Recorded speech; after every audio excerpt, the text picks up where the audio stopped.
Bonjour, bonsoir, chères toutes, chers tous. Tout dépend de votre position sur la petite planète bleue. J'aimerais d'abord, avant de commencer cette capsule, inviter les personnes qui ne se sont pas encore abonnées à cette chaîne à s'abonner. Et j'invite également les personnes qui se sont déjà abonnées à inviter d'autres personnes à s'abonner, juste en cliquant sur ce qui est un peu rouge là en bas, on met abonner ou abonnez-vous tout simplement et activez la clochette de notification pour être informé chaque fois que je fais des lives ou que je publie une vidéo. Donc, que chacun informe ses proches, que chacun amène un, 2, 3, 4, 5, 6, 7 proches à s'abonner à cette chaîne.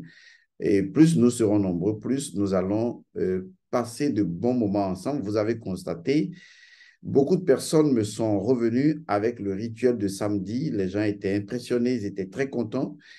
Beaucoup ont fait la promesse de continuer ce rituel et je sais que vous allez le faire et ce sera avec plaisir que je vais vous accompagner. Ce ne sera pas la seule chose à faire. Je suis en train de préparer quelque chose de terriblement grand, mais ces choses seront accessibles facilement aux personnes qui sont déjà dans cette information parce qu'il faudra que nous commencions à entrer consciemment dans le monde astral. Et c'est quelque chose que je suis en train de préparer pour l'année prochaine où je voudrais créer ce que j'appelle un hub énergétique dans lequel les gens, en se connectant, pourront, disons, entrer dans une nouvelle dimension spirituelle. En fait, je ne vous dévoile pas tout pour le moment. Je crois que ce que nous avons à faire aujourd'hui avec la connaissance archaïque ou la connaissance ancestrale de nos ancêtres, accepter la répétition, c'est tout simplement de rendre les choses pratiques, de les amener à un niveau de praticité afin qu'on ne subjective pas les choses en se disant que oui, voilà, la spiritualité, c'est une illusion, c'est ceci, c'est cela. Je fais autant que possible. Je mets à votre disposition des outils pratiques, des outils scientifiques pour vous aider à mieux faire le chemin et j'en ferai encore plus. Soyez-en certains, c'est ma mission, celle que, avant mon incarnation, j'ai choisie en toute liberté dans le grand et majestueux Mao. C'est cool. De toute façon, mon objectif principal, c'est de vous rendre fou. Je vais vous rendre fou, complètement zinzin. Il ne restera même pas une cellule de vous qui ne sera en train de danser la salsa lorsqu'on est en train de jouer de ndombolo. Je vous fais marcher. Alors, qu'est-ce que ça servirait? À quoi ça servirait de suivre un enseignement si on ne peut même pas rigoler? J'aime bien souvent faire le clown, ça me fait plaisir. Je m'amusais un temps avec une amie avec qui je discutais en voiture. Je lui ai dit, il y a une différence entre être idiot et faire l'idiot. Parce que celui qui est idiot, idiot, voilà, c'est tout. Mais celui qui fait l'idiot, qui joue à l'idiot, c'est parce qu'il est suffisamment intelligent pour savoir jouer à l'idiot. Alors, jouons souvent à cet état de conscience, ne serait-ce que pour déstresser les choses que nous avons accumulées sérieuses dans la tête et qui nous ont fait perdre notre innocence. Oui, j'aime bien ça. Alors, aujourd'hui, de quoi je vais parler? Disons plutôt que je vais faire une introduction et je vais en même temps faire une demande suffisamment sérieuse. Et j'espère trouver au sein de la communauté une personne sérieuse pour répondre à ma demande. Je l'espère vraiment. Et c'est au sein de la communauté kamite, de la communauté africaine de façon générale. Il ne faut pas non plus que ce concept de kémitisme nous envoie ailleurs dans le décor. Je suis ce que je suis. Vous savez déjà que mon approche, elle est purement métaphysique. Je ne suis pas dans les clivages intellectuels et dans les redondances historiques qui ne servent pas à avancer. Donc, ce qui m'intéresse, c'est avoir des Africains, des amis, des personnes qui possèdent une dimension totalement scientifique des choses. Je suis également à la recherche. Il s'agit donc d'un docteur ou d'un médecin de l'ossature humain, du squelette humain. J'ai besoin de quelqu'un qui puisse me dire, je suis médecin, docteur, je ne sais pas comment on les appelle à ce niveau-là, et j'ai la connaissance parfaite du squelette humain. Pourquoi? Parce que le squelette, c'est la momie. Et j'ai une idée, j'ai quelque chose que j'aimerais partager avec cette personne. Et avec cette personne, nous ferons une vidéo en live si possible ou une vidéo enregistrée pour vous montrer quelque chose d'extraordinaire.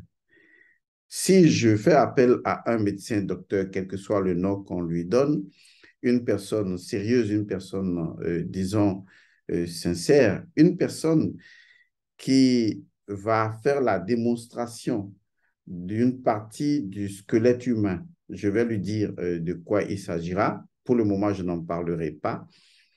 Et que cette personne et moi, nous allons faire une vidéo ensemble et je vais vous montrer, je vais vous révéler une chose.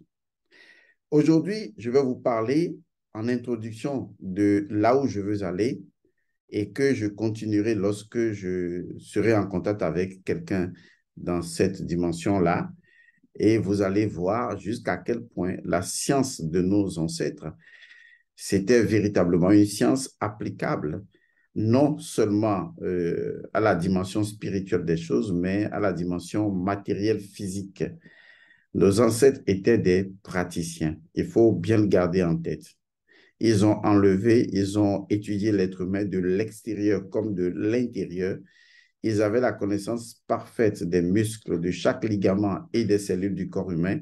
Ils avaient une connaissance plus avancée que ce qu'on peut présenter aujourd'hui. Seulement, qu'est-ce qu'ils ont fait? Je vous l'ai toujours dit, ils essayent toujours de montrer que tout ce qui est dans le microcosme était déjà dans le macrocosme, que les principes premiers qui fondent l'humain sont les principes premiers qui fondent l'englobant tout.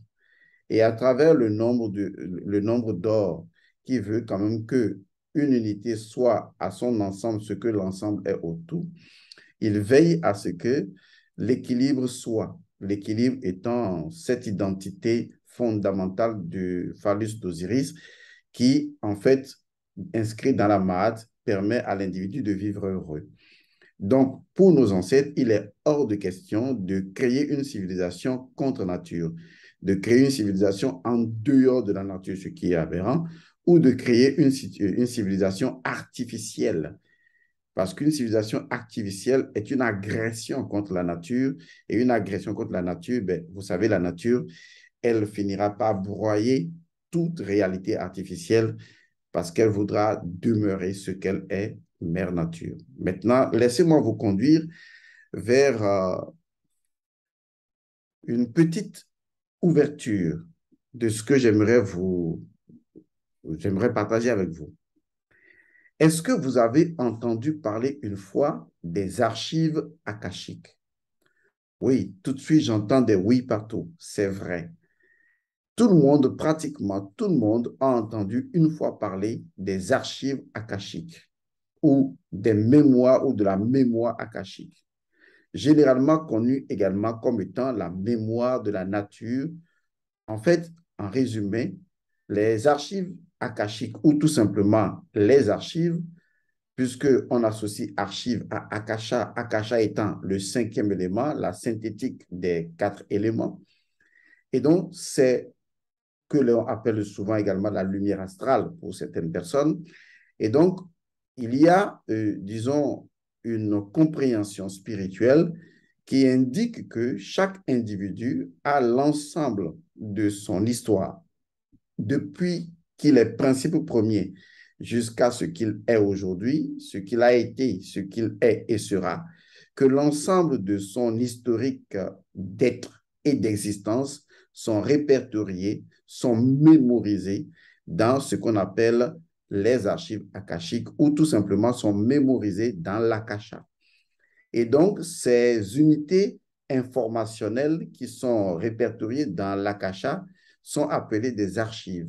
Et par le fait que ces archives se situent spécifiquement dans l'akasha, le cinquième élément, on les appelle donc les archives akashiques ou les annales akashiques.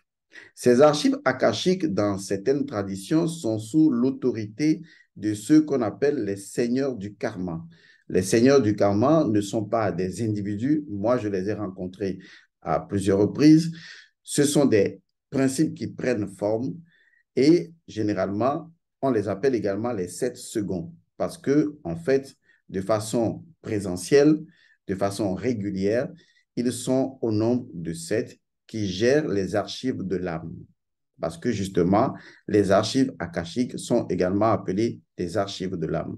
On appelle cela les archives de l'âme parce que c'est l'âme qui se meut à travers les pérégrinations existentielles pour chercher l'illumination. C'est l'âme qui est l'enfant prodigue, qui doit retourner à la maison du Père. C'est l'âme qui fait l'expérience de l'esprit, car l'esprit est le tout. Et c'est l'âme qui en fait son expérience pour atteindre la conscienceité. La conscienceité étant l'état d'éveil de conscience dans la structure atomique de l'âme qui la retourne directement à l'esprit. L'atome de l'âme étant directement connecté à l'esprit. Alors, on parle alors des archives de l'âme. Vous voyez, c'est tout à fait normal. Ça veut dire que tous les mouvements que l'âme exécute, toute incarnation, toute pensée, toute émotion, toute parole, même ce que je fais en ce moment, eh bien, tout cela, ça ne se perd pas. Ça reste dans les archives akashiques, c'est répertorié pour chaque individu et pour l'ensemble de l'humanité, et pour l'ensemble du système galactique, et pour l'ensemble du suprasystème galactique jusqu'à l'infini, tous les êtres, même les microbes, même les animaux, toutes espèces confondues, possèdent donc leurs archives akashiques. C'est ce qu'on appelle tout simplement la mémoire, la grande mémoire de la nature. La nature a une mémoire, mais au même moment, la nature a partagé sa mémoire avec chaque espèce et avec chaque individu, de telle sorte que nous, tous humains ou animaux, etc., étant nés des 4 éléments, eh bien, nous avons, disons, nos informations qui sont répertoriés dans la source des 4 éléments, qu'on appelle souvent l'akasha. Il va sans dire donc que lorsque j'utilise les 4 éléments, à savoir la terre, l'air, l'eau et le feu, chaque élément récupère une information de moi. Exemple, lorsque je me mets en colère et que j'utilise énormément l'élément feu, eh bien, cet élément feu garde une mémoire de tout ce que j'ai pu faire avec lui. Même si j'utilise l'élément feu pour brûler une maison, même si j'utilise l'élément feu pour brûler un individu, eh bien, l'élément feu, mon élément feu à moi, d'accord, puisque j'ai agi de façon personnalisée, donc mon élément feu qui interagit avec l'élément feu de la nature au moment où je veux brûler un individu, c'est un exemple horrible, mais excusez-moi, eh bien, mon élément feu enregistre par l'esprit du feu. Mon élément feu enrichit tout ce que je fais avec l'élément feu, tout comme ce que je fais avec l'élément terre, avec l'élément eau, avec l'élément air. Et non seulement avec ces éléments de façon physique, mais avec l'entité spirituelle de ces éléments. Par exemple, lorsque je signe des contrats avec une entité de l'eau ou une entité de la forêt, par exemple, eh bien, ces informations sont également non seulement mémorisées dans l'élément en question, d'accord, mais au même moment, comme tous les éléments sont retournés ou connectés à l'élément source qui est l'akasha, eh bien, toutes ces informations élémentaires, donc de chaque élément, sont retournées naturellement à l'akasha ou aux archives akashiques ou naturellement à l'éther source, comme on l'appelle également, ou à la lumière astrale, si vous voulez, pour être, répertoriées. Et donc, ces informations restent là et ne se perdent absolument jamais. Et à chaque incarnation, eh bien, c'est dans ces archives-là qu'on puise pour recréer le biologique et le psychologique de l'individu existant ou qui va exister, afin que justement il soit la mémoire, il soit l'existence de sa propre mémoire, afin qu'il soit la suite logique de sa mémoire. Vous savez, c'est comme lorsque je dis au nom des mannes ancestrales. Ça veut dire que vous et moi, nous constituons une suite logique, vous voyez, une suite naturelle, biologique, mais justement énergétique, puisque les énergies de papa et de maman sont appelées les énergies fertiles et viriles, puisque les mannes ancestrales contiennent deux énergies fondamentales et fonctionnelles. Il s'agit de la fertilité et de la virilité. Et donc, étant donné que les mânes sont fondamentalement fertiles et virils, et donc les mânes nous permettent de faire avancer les choses. Parce que s'il n'y a pas les mânes, eh bien, on serait coupé de notre histoire passée, mais on serait également coupé de la continuité des choses, on serait coupé de l'évolution des choses, on serait coupé du dynamisme des choses. Imaginez un instant que chaque génération qui vient doit réinventer la roue. On ne va pas avancer. Chaque génération qui arrive, eh bien, continue ce que les anciens avaient déjà fait. Et donc, il existe une énergie que nous continuons. Cette énergie-là devient une énergie sur laquelle on se repose pour avancer. Et cette énergie sur laquelle on se repose, on peut l'appeler également man, parce que ce sont des forces, des énergies fertiles et viriles que les précédents ou les prédécesseurs ont utilisées et sur lesquelles nous pouvons naturellement surfer. L'enfant est dans la suite logique des mânes de ses ancêtres via ses parents, qui deviendront également les ancêtres de ses enfants. Vous voyez, donc du coup, on est toujours dans la continuité. C'est le principe de 3-3-3 qui est également un principe en relation avec les mânes ancestrales, puisque le 363 indique tout simplement le principe de la création continue, pour montrer que la création ne s'arrête jamais. Elle se continue éternellement en agençant et en ajustant les vibrations les unes sur les autres. Alors, si vous avez compris cela, vous savez que ce qui se passe au sein d'une communauté ou au sein d'une famille se déroule également à l'intérieur de l'individu, même isolément. Donc, il va sans dire que si je peux considérer les mannes ancestrales comme une mémoire à laquelle je dois forcément être connecté pour profiter de la fertilité et de la virilité des mannes ancestrales afin d'évoluer et consacrer les choses pour que les choses soient toujours les choses dans la continuité, comme on le dit dans le principe premier des mannes ancestrales, toutes les choses ont toujours été. Il est également nécessaire que je considère moi-même mes propres mannes personnelles. Car quoi qu'on dise, et retenez bien, quoi qu'on dise, je suis une suite ininterrompue de ma propre ligne, vous voyez, d'ancestralité. Je suis une suite logique de ma propre revenu permanente. Ça veut dire que lorsque je reviens, bien que je naisse dans une famille ou dans une autre famille et que je porte des différents noms, il n'en demeure pas moins que l'individu qui revient encore et encore, eh bien, il revient à la suite de son histoire précédente. Il va sans dire que sur ma propre ligne personnelle, eh bien, il existe également le principe premier des mannes ancestrales, de telle sorte que je peux dire que moi, Elmansu Godson, l'actuel, je ne peux pas me couper de Elmansu Godson de mon incarnation passée, ni de Elmansu Godson de l'incarnation passée avant l'incarnation passée, avant l'incarnation, avant l'incarnation passée.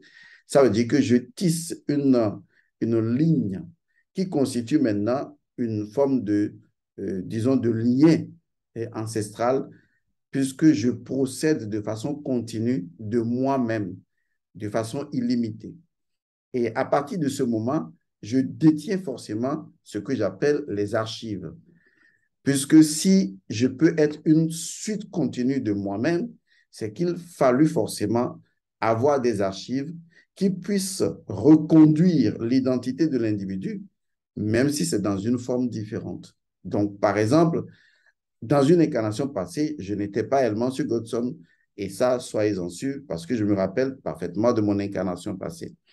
De mon incarnation surpassée, eh bien, je n'étais pas non plus celui que j'étais dans l'incarnation passée, ni Elmansu Godson portant ce nom, ni avec la même configuration. Est-ce que vous voyez? Mais comment se fait-il alors que Le Hellman-sur-Godson d'aujourd'hui doit forcément hériter de Hellman-sur-Godson il y a forcément, disons, 10, 20, 30 incarnations. Cela veut dire que ma ligne possède sa propre manne d'ancestralité et donc sa mémoire fertile et virile, une chaîne de mémoire de laquelle je nais encore et encore. Car il faut de la mémoire pour ne pas perdre les informations qui vont reconduire un certain nombre de courants d'énergie dont je dois être le bénéficiaire, puisque c'est moi qui en étais dans une incarnation précédente le propriétaire ou le promoteur. Alors, et donc, si, disons, je peux être une suite de mon karma, on va le résumer comme ça veut dire qu'il y a une mémoire de ma propre ligne personnelle qui appartient à ma propre ancestralité individuelle et que cette ligne-là me permet de ne pas me perdre de mon passé, puisque en étant dans l'existence aujourd'hui, on a dû se servir d'une mémoire, d'une existence passée pour que je sois et l'existence ultérieure, s'il y en avait, eh bien, doit se baser sur une mémoire qui, en fait, est reliée à une autre mémoire, qui est reliée à une mémoire. En fait, je suis ma propre mémoire, j'ai ma propre mémoire et je suis dans la ligne de ma mémoire d'ancestralité. Si vous avez compris tout ça, c'est tant mieux. Parce que vous comprendrez que autant il y a les archives akashiques au niveau universel, au niveau mondial, au niveau familial, autant il y a des archives akashiques au niveau personnel individuel. Et que s'il y a une vérité au sein de la nature que la nature ne peut absolument pas nier et qui fait l'évidence de la nature, c'est que la nature n'oublie jamais. Et ça, c'est important. Autrement, ce ne serait plus la nature. La nature n'est nature que parce que la nature n'oublie jamais. D'ailleurs, quand vous voyez le principe de reproductivité des choses, vous vous rendez compte que les choses naissent selon leur espèce. Donc, les animaux naissent selon leur espèce, les végétaux naissent selon leur espèce. Tout ce qui existe est engendré selon son espèce parce que la nature a une mémoire de la reproduction de chaque espèce et garde également une mémoire de la différenciation cellulaire, garde une mémoire, une mémoire. Toute la nature est mémoire. Pourquoi la nature est mémoire? Parce que c'est le principe premier de la nature qui impose à la nature de conserver de la mémoire. Et ce principe premier, dans l'Égypte antique, était nommé le dieu Min ou le dieu Minou, qui en fait va devenir le dieu qui va conserver la mémoire de tous les principes premiers et naturellement leur donner la capacité et la capacité de leur engendrement matériel. Et par conséquent, chaque principe premier aura sa propre ligne d'ancestralité et donc sa propre mémoire et sa propre manne, mais également, vu qu'il n'est pas l'intermédiaire d'autres individus, eh bien, il est connecté à des mannes ancestrales desquelles il ne peut pas se dissocier autrement. Il perd deux éléments importants, la fertilité et la virilité, et donc il ne peut pas avancer. Toute civilisation qui se coupe des mannes ancestrales est perdue, est vouée à l'échec parce que cette civilisation n'aura aucune force, aucun pouvoir légal, ni aucune puissance d'exercer les choses convenablement. Ce sera un peuple tout simplement maudit, un peuple complètement à l'envers de ce qui devrait être à l'endroit, un peuple qui, et je vais être précis, va être complètement envoûté par les entités démoniques puisque les mannes ancestrales contiennent des codes qui ont déjà maîtrisé un certain nombre de désagréments énergétiques que j'appelle les entités démons. Renoncer à ces mannes ancestrales, c'est renoncer à tout ce qui est rite et cérémonie capable de créer en nous le djed. Le djed par lequel eh bien, on est psychologiquement, psychiquement, énergétiquement, physiquement et d'abord, avant tout, spirituellement, totalement en paix et équilibré. Alors, si vous avez compris tout ça, vous vous rendez compte que par le fait même du limon du Nil, qui est le dieu Min ou Minou, qui constitue même la mémoire de l'océan primordial, il va sans dire que toute la nature ou toute la naturéité, si vous voulez, c'est-à-dire l'état de nature, moi j'invente les mots, l'essentiel c'est qu'on se comprenne, toute la nature dans son état est mémoire. Et il faut jamais l'oublier. Donc, chaque acte que vous posez, chaque mot que vous énoncez, chaque regard que vous faites ou chaque silence que vous avez pendant que vos pensées tourbillonnent en vous ou que vous fomentez donc des coups contre quelqu'un, eh bien, il n'y a absolument rien qui ne soit enregistré. Il est de la nature, je dis bien, il est de la nature d'enregistrer chaque once vibratoire, quelle qu'elle soit. Et pour la nature, chaque vibration est tout aussi importante qu'une autre vibration, puisque la nature est dans son état zéro. Alors, si vous avez compris tout ce que je viens de dire, et j'espère que vous aurez compris parce qu'il vous faut élever votre conscience pour comprendre, on va passer maintenant à l'étape suivante. L'étape qui fait que je demandais justement un médecin de notre communauté avec qui je vais parler, avec qui nous allons faire donc une émission pour clarifier quelque chose, puisqu'il s'agira d'aller au niveau biologique, ce qui n'est pas de mon domaine. Même si j'accède à des connaissances inouïes, j'ai quand même, dans une certaine mesure, des spécialités. Et quand il s'agit de la spécialité d'une autre personne, eh bien, il faut faire appel à d'autres personnes. C'est également cela fait preuve de sagesse, d'humilité et de compétence. Voilà. Donc, je voudrais donc dire par là quoi, concrètement? Souvent, on se demande où est-ce que les archives de l'âme se trouvent, les annales akashiques se trouvent. Il y a des gens qui vous diront, oui, les annales akashiques se trouvent dans le monde astral. D'autres vous diront dans l'éther souffle. D'autres vous diront dans l'éther cosmique. D'autres vous diront des choses. Bien, OK, tout ça, c'est bien beau. Mais jusque-là, c'est qu'on nage en pleine imagination. Et c'est ça le problème, puisqu'on n'a pas de base légale, légitime, de base concrète sur laquelle on puisse dire, oui, après avoir rendu subjectives les choses, où est-ce qu'on peut les rendre objectives? Puisqu'on dit chaque fois que la spiritualité est avant tout une science, et la science nécessite que nous ayons des informations factuelles par lesquelles on peut appréhender même les idées et les principes les plus complexes. Et c'est ce qui va se passer notamment lorsque nous allons comprendre où sont logées les archives akashiques. Écoutez-moi très bien. Il est vrai que les archives akashiques sont logées dans une dimension spirituelle, c'est-à-dire dans une dimension supérieure du monde astral, que certaines personnes se plaisent à appeler des fois le monde causal ou le monde des causes ou le monde des actions ou des actions premières, si vous voulez. Mais une chose est sûre, les archives akashiques sont également sous l'autorité de principes premiers. J'ai parlé tout à l'heure des 7 secondes, qui sont donc des seigneurs du karma. En fait, dans la tradition de l'Égypte antique, on parle surtout de 9, c'est-à-dire les 9 secondes ou les 9 qui constituent ce qu'on pourrait appeler les gardiens, vous voyez, les gardiens des archives akashiques, des gardiens de la mémoire d'un individu ou même d'une civilisation, d'une communauté. Mais souvent, je vous fais ce rapport entre le 9 et le 7, où je vous dis tout le temps que derrière le 7 se cache le 9 et derrière le 9 se cache le 7. Et donc, celui qui dit 7 secondes, ils sont au nombre de 7, il ne ment pas. Celui qui dit qu'ils sont au nombre de 9, eh bien, il ne ment absolument pas. Maintenant, comme nous sommes dans la spiritualité de nos ancêtres, revenons pour comprendre pourquoi dans l'Égypte antique, on considérait que les archives akashiques ou la mémoire des choses est conservée sous l'autorité de 9 divinités principales qui en fait sont une seule et même divinité à 9 aspects. C'est ça le plus grand secret. Il faut savoir que lorsque on parle des archives akashiques, dans la tradition de l'Égypte antique, elles sont placées sous l'autorité d'une seule divinité, Djéouti.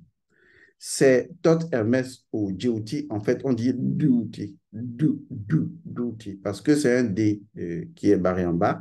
Dans ce D barré en bas, je le dis souvent, dans nos langues africaines, surtout en Evé ou en Mina chez nous, on dit par exemple de.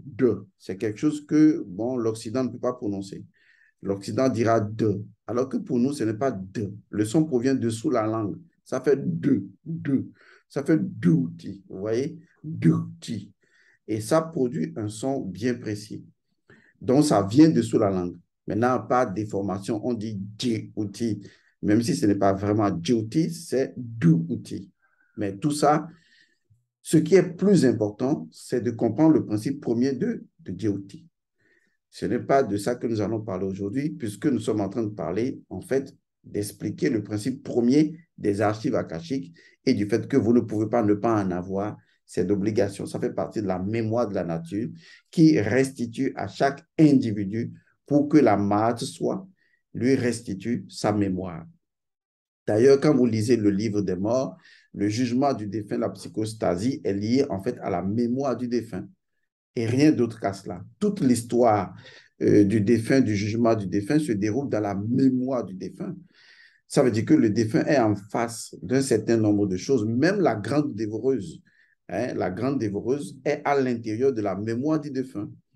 Donc, toute l'histoire du défunt qui se déroule en dehors de son corps physique après sa mort se déroule en fait dans sa mémoire. Il est en face, il fait face à sa mémoire. Il va à l'intérieur de sa mémoire puisque la nature a enregistré. Sa nature a enregistré. Son mine personnel a enregistré toutes les informations le concernant. Il doit faire face à sa mémoire. S'il ne fait pas face à sa mémoire, il ne peut pas transcender cela. Il doit faire face et revivre sa mémoire. Et donc, tout au long de ces épisodes, eh bien, il intervient la conscience qui est Osiris et qui lui rappelle, est-ce que telle mémoire correspond naturellement à la Ma'at? Est-ce que telle mémoire correspond à la Ma'at? Et donc, c'est l'individu lui-même qui doit se justifier et qui doit tenir des promesses, qui doit faire des promesses, qui doit tenir des engagements, qui doit équilibrer la balance. Et c'est tout un voyage qu'il doit faire jusqu'à arriver dans les champs Yalou où il est complètement affranchi. Mais il n'est pas affranchi d'une prochaine incarnation, puisque les champs Yalou ne le libèrent pas d'une incarnation prochaine. Ça, il faut vraiment le comprendre. Il ne faut pas que je m'éloigne du sujet. Donc, logiquement, c'est dans la mémoire du défunt lui-même que se déroule la psychostasie, le jugement du défunt, et non pas en dehors de la mémoire du défunt. Osiris, Isis et toutes les divinités sont à l'intérieur de la mémoire du défunt, tout comme toute création est à l'intérieur du dieu Minou, qui en fait est la fertilité primordiale, qui a énoncé les premiers principes par lesquels tout vient à l'existence. Le dieu Minou sera remplacé des fois ou souvent par le dieu Mout, les deux étant très similaires, puisque les deux permettent au dieu Amon d'être révélé en Atum. Alors, c'est Thoth, Hermès ou Duty qui garde les archives akashiques. Duty est un principe, d'accord, mais le dieu Duty lui-même, pour l'exercice au sein des archives de l'âme, des archives akashiques, des annales de la mémoire, a besoin d'utiliser ce qu'on appelle des divinités fonctionnelles. Ces divinités fonctionnelles sont représentées dans les fresques au niveau égyptien par des babouins. Vous allez remarquer que l'un des éléments représentatifs du dieu Djouti ou de Thoth-Hermès, c'est non seulement l'ibis, cet oiseau qui a la capacité de séparer le bon grain de l'ivraie ou tout simplement de séparer l'eau souillée de l'eau potable, ça également a une dimension métaphysique. Et la dimension métaphysique ne va pas parler de eau potable et de l'eau souillée, non. La dimension métaphysique va nous amener au niveau du Noun. Or, le Noun a deux aspects. Un aspect qui descend et un aspect qui monte. L'aspect descendant est en relation avec le limon du Nil. L'aspect qui flotte, liquide ou à queue, est en relation avec une autre dimension du Noun. Mais pour créer, il faut le séparateur. Or, le séparateur, c'est justement Duty, car c'est lui qui va, par le verbe, créer les choses. Et là, ça devient très intéressant, parce que dans notre tradition à nous, on connaissait déjà Duty depuis longtemps. Et je vais vous le prouver. Dans la tradition de chez moi, en Afrique de l'Ouest, en Mina, par exemple, lorsqu'on veut appeler la langue, même en fond, quand on veut appeler la langue, comment on appelle la langue? On appelle la langue D ou D, AD, on dit D. Vous voyez, on ne dit pas des, on dit de, on dit à de. Ça, le son vient de sous la langue. La langue est le nom de Djibouti. Il faut bien comprendre les choses. Donc, quand quelqu'un dit des, il est en train d'appeler le nom de Djibouti. Parce que Djibouti, en fait, c'est la langue. La langue représente l'ibis, car la langue a la capacité de séparer le haut du bas. La position de la langue est très capitale. Entre les dents, séparant la bouche en deux parties, se positionnant exactement au niveau du cou. Dans les traditions initiatiques africaines, le cou est un élément fondamental, car c'est le siège qui représente métaphoriquement et symboliquement ce qu'on appelle les rites et cérémonies. Est-ce que vous voyez? C'est pour cette raison que vous allez voir qu'il y a des mots similaires dans nos langues, comme par exemple Maokonune.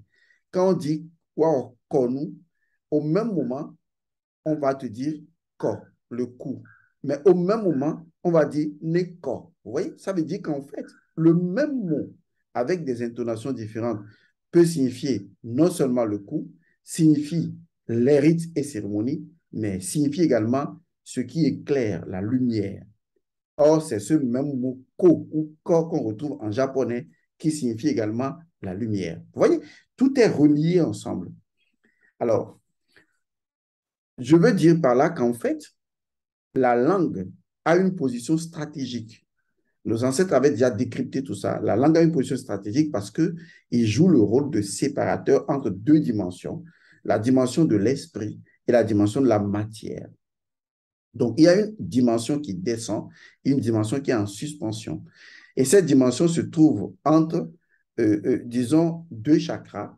Le chakra Vishuddha, qui est le chakra de la gorge, et le chakra Agna, associé, disons, à la glande pinéale également, qui sont des chakras de l'œil d'Horus.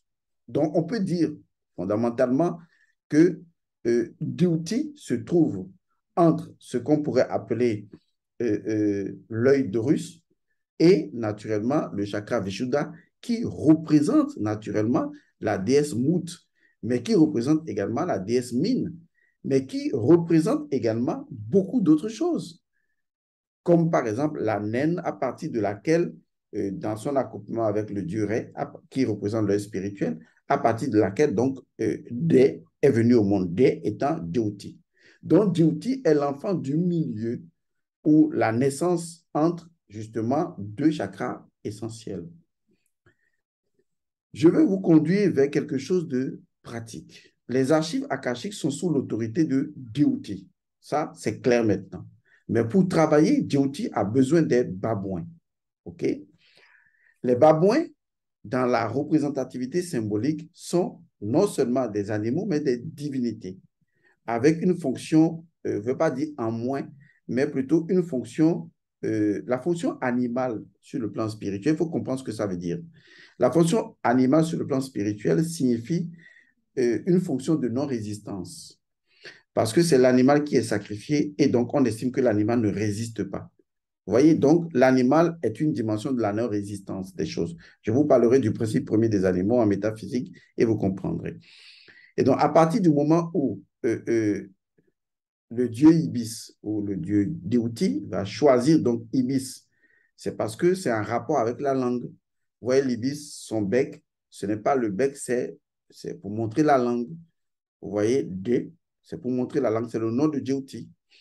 Et l'autre chose également, c'est la fonction de séparateur. On parlera de la langue une autre fois. Et également de sa position au sein du corps humain. Et donc, Djibouti va utiliser donc les 9 babouins. Vous allez entendre souvent parler dans l'Égypte antique de 9 babouins qui sont également des gardiens des archives akashiques. Je dis bien de 9 babouins. Mais en fait, il s'agit de 8 fonctions associées naturellement à Djibouti ou tout simplement à la langue, parrainées par une 9e fonction.